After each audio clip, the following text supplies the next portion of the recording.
સચ્ચાઈ છે આપણા જીવનની, દરેકના જીવનની જે સાયન્ટિફિક સચ્ચાઈ છે એ પરમાત્મા મહાવીરની વાણી પછી આપણા સુધી પહોંચાડનાર દરેક આચાર્ય, ઉપાધ્યાય અને સાધુ ભગવંતોને બંધ. શ્રીમદ વિજય આચાર્ય દેવ અને સાધુ જોગન અને અત્રે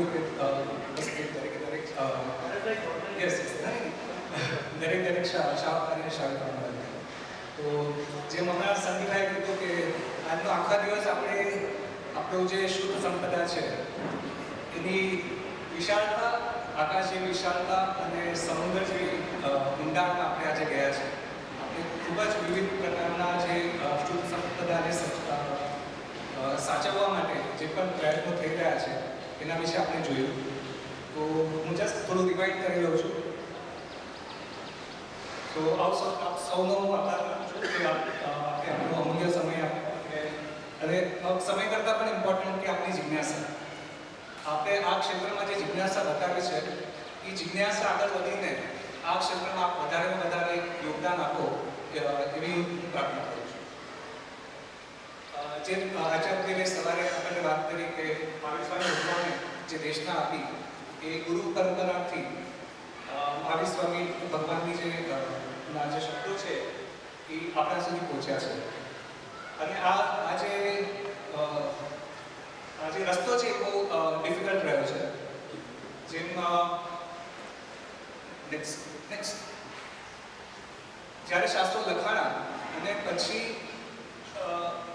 મુગલોના શાસનમાં શાસ્ત્રો વરાણા અને અંગ્રેજોના શાસનમાં શાસ્ત્રો જોડાણા. અને એ પછી જે આપણી પાસે શાસ્ત્રો બચ્યા છે એ વિવિધ જ્ઞાન ભંડારોમાં સુરક્ષિત રહ્યા છે. પરંતુ તેમની કન્ડિશન બી સારી નથી. પણ જો આપણે સ્ટેપ બેક લઈએ તો આપણને સમજાશે કે આપણી જે શુદ્ધ સંપદા છે વિશ્વના કોઈ પણ ધર્મ કરતાં સૌથી વધારે વિશાળ શુદ્ધ સંપદા આપણી છે. 1000થી વધારે જ્ઞાન ભંડારોમાં 20 લાખથી વધારે મેન્યુસ્ક્રિપ્ટ્સ છે. તેમાંથી 30,000થી વધારે ઓરિજિનલ સ્ક્રિપ્ચર્સ છે, જેમાંથી 24,000 અનપબ્લિશ્ડ છે. એટલે એવા ગ્રંથો છે જે આપણા હસ્તલિખિત ગ્રંથોમાં છુપાયા છે પણ હજી આપણી સામે હજી વિશ્વ સામે પબ્લિશ નથી થયા. આ બધું એવું જ્ઞાન છે, એવું અમૂલ્ય જ્ઞાન છે કે જે આપણેથી છુપાયેલું છે. સર એક મિનિટ, ત્યાં લખેલું કે 20 lakhs plus manuscript means pages or manuscripts? Manuscripts. Yes, હસ્તલિખિત ગ્રંથો. We will come to pages next.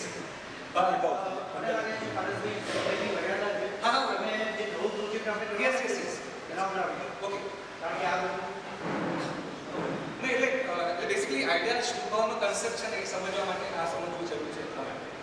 તો આચાર્ય રામચંદ્ર શાસ્ત્રીના શિષ્ય વૈરાગ્ય પાસે 2011માં એક વિઝન જોયું કે આપણી જે જ્ઞાન સંપદા છે, આપણું જે ઇન્ટેલેક્ચ્યુઅલ કેપિટલ છે, જે હસ્તલિખિત ગ્રંથોમાં છુપાયેલું છે, તો એને આપણે રિસ્ટોર કઈ રીતે કરી શકીએ. અને રિસ્ટોર કરતા પહેલાં આપણે we have to make sure કે ઇટ ઇઝ ઓથેન્ટિક. એટલે આપણે જસ્ટ રિસ્ટોર નથી કરવું, પણ it has to be authentic and it has to be use for the future generation. હવે આપણે જે ઓરિજિનલ પાર્ટ જોયો, સો નાવ હવે જે શુદ્ધ થવાનું કાર્ય છે એ આ જે પાર્ટ આપણી પાસે જે હસ્તલિખિત ગ્રંથો છે એને આપણે કઈ રીતે રિસ્ટોર સિસ્ટમેટિકલી કરી શકીએ એના પર શુદ્ધ થવાનું કમ્પ્લીટ ફોકસ છે. તો વિવિધ જ્ઞાન ભંડારોમાં જઈને હસ્તલિખિત ગ્રંથોનું સ્કેનિંગ થાય છે, એનું પ્રોપર કેટેલોગિંગ થાય છે અને ઇમ્પોર્ટન્ટ વસ્તુ એનું ક્રિટિકલ એડિટિંગ થાય છે. અને ક્રિટિકલ એડિટિંગ થયા પછી એનું પબ્લિશ એ રીતે થાય છે કે જે ગ્રંથો છે એ 500થી વધારે વર્ષો સુધી સાચવી શકે. આ જે 3 સ્ટેપ છે એ બહુ ઇમ્પોર્ટન્ટ છે. કે શુદ્ધ થવાનું આ કોર કાર્ય છે. ફર્સ્ટ ઇઝ કેટેલોગિંગ, કે જે એઝ ઓફ નાઉ ઘણો એક મોટો ચેલેન્જ છે કે ડિફરન્ટ કેટેલોગ્સ અવેલેબલ નથી હોતા કે કાસ્ટમર છે ઇનકરેક્ટ હોય, તો એને સ્કેન કરીને એનું કેટેલોગિંગ કરે. Next step is the critical editing. આમાં ખાલી 3 સ્ટેપ છે પણ it is a very deep process, એટલે ક્વિકલી કરું છું. પણ આનું આઉટપુટ એ છે કે જે ગ્રંથોમાં શુદ્ધિ ન હોય કે પછી ગ્રંથોના પેજીસ ફાટી ગયા હોય, અમુક શબ્દો અવેલેબલ ન હોય, તો એ શબ્દોને આપણે ઓળખી શકીએ, આપણે એ શબ્દોને પુનર્જીવિત કરી શકીએ, એ કામ અહીં કરવામાં આવે છે. અને કેરે તો ફોર એક્ઝામ્પલ આ ગ્રંથમાં છે તો અમુક શબ્દો આ દરેક શબ્દને સમજવામાં આવે છે, રૂપિયાંકન કર્યા પછી અને સમજીને એમાં જે કંઈ પણ ત્રુટી હોય તો એને ચેન્જ કરીને એનું કરેક્ટ વર્ઝન કરવામાં આવે છે.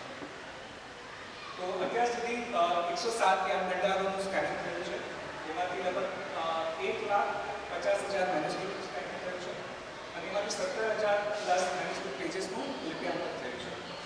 અને ઇમ્પોર્ટન્ટ વસ્તુ છે કે 323 એવા ગ્રંથો રીપબ્લિશ થયા છે કે જે અત્યાર સુધી પબ્લિશ ન થયા. ફોર એક્ઝામ્પલ એક્ઝામ્પલ છે. તો આ રીતે દરેક ગ્રંથોનું શુદ્ધિકરણ કરીને એમને ફરીથી પુનર્જીવિત કરવામાં આવે છે.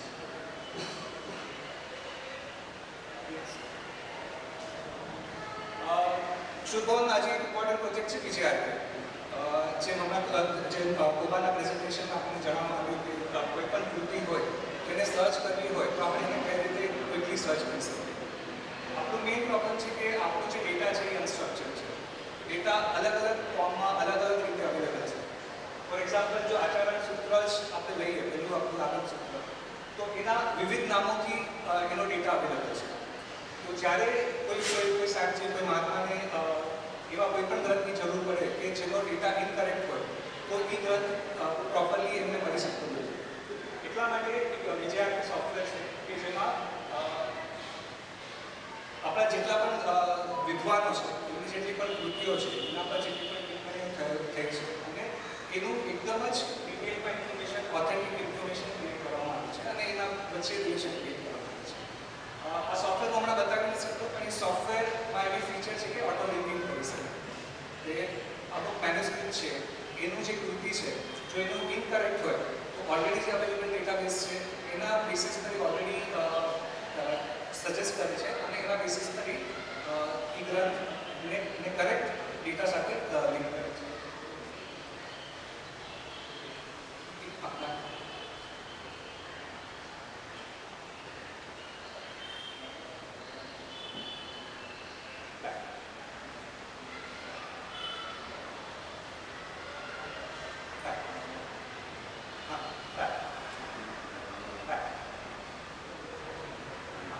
હવે આ સંપૂર્ણ પ્રોજેક્ટનું ઇમ્પોર્ટન્ટ ફેક્ટર જે છે એ ટ્રેનિંગ છે.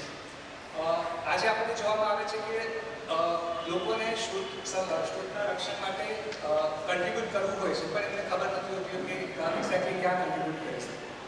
આ જે ટ્રેનિંગ છે it is a very important part. જેમને કીધું કે લગભગ 24,000 ગ્રંથો એવા છે કે જે પબ્લિશ નથી થયા અને આ ફક્ત એવા ગ્રંથો છે કે જે સંસ્કૃત, પ્રાકૃત અને અપભ્રંશ ભાષાના છે. એવા અનેક બીજા ગ્રંથો છે જે મારું ગુરુજન અને જૂની ગુજરાતી ભાષામાં છે જે પબ્લિશ નથી થયા. તો આ 11 વર્ષના જે કાર્યકાળમાં લગભગ 323 ગ્રંથો પબ્લિશ થયા છે. તમે કેલ્ક્યુલેટ કરો કે જો સપોઝ 30,000 એવા ગ્રંથો છે અનપબ્લિશ છે એને પબ્લિશ કરવા હોય તો કેટલો ટાઈમ લાગે? It's more than 800 years, which is practically impossible. So it is our responsibility today કે આપણે AI નો યુઝ કરી અથવા ટેકનોલોજીનો યુઝ કરી અને આ કામને જેટલું એક્સેલરેટ કરી શકીએ, જેટલું આગળ વધારી શકીએ, જેટલું ફાસ્ટ કરી શકીએ, એ આપણી રિસ્પોન્સિબિલિટી છે. અને એનો એક ઇમેજ છે તો હવે જેમ સંગીતાએ પહેલાં કીધું પુનામાં જ શુદ્ધ ભવનનું એક નવું આખું બિલ્ડિંગ તૈયાર થઈ રહ્યું છે. આ બિલ્ડિંગનું મહત્વ એટલું છે કે આ બિલ્ડિંગના કન્સ્ટ્રક્શનમાં આપણા જૈન શાસ્ત્રના હિસાબે અને જે લેટેસ્ટ સાયન્ટિફિક ડિસ્કવરીઝ છે એ બંનેનું કોમ્બિનેશન કરીને આખું આર્કિટેક્ચર એ બિલ્ડિંગ બનાવવામાં આવ્યું છે. ફોર એક્ઝામ્પલ આપણો જૈન ધર્મનું સૌથી ઇમ્પોર્ટન્ટ વસ્તુ છે ક્ષમાપના. તો ત્યાં એવી જગ્યા સ્પેસિફિકલી ક્રિએટ કરવામાં આવી છે કે જ્યાં જઈને તમે આપણે ક્ષમાપના માંગી શકો. અને એની પાછળનું આખું સાયન્ટિફિક જે એનાલિસિસ છે એનો પણ એ કન્સ્ટ્રક્શનમાં ઉપયોગ કરવામાં આવ્યો છે. અને પૂરા બિલ્ડિંગનું કન્સ્ટ્રક્શન જ એ રીતે છે કે આપણી એનર્જી, આપણી પોતાની એનર્જી, જે વિશ્વની એનર્જી છે એ બંનેનું કોમ્બિનેશન કરીને આપણે કઈ